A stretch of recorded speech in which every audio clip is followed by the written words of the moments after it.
for tonight.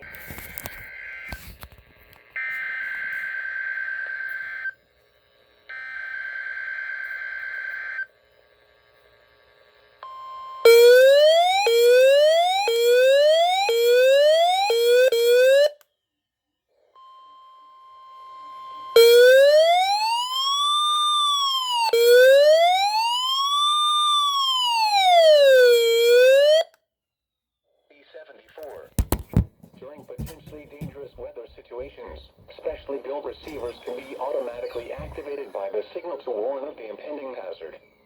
Tests of the signal and receiver's performance are normally conducted by the National Weather Service between 11 a.m. and noon Eastern Time each Wednesday.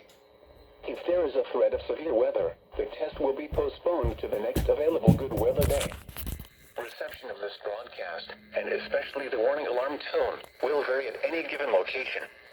This variability, normally more noticeable at greater distances from the transmitter, can occur even though you are using a good quality receiver in good working order. The warning alarm tone will be activated for hazardous watches and warnings for the following counties in Indiana: Boone, Decatur, Delaware, Hamilton, Hancock, Hendricks, Henry, Johnson, Madison, Marion, Morgan, Rush, Shelby, and Tipton. This concludes the weekly test of weather radio station KEC 74.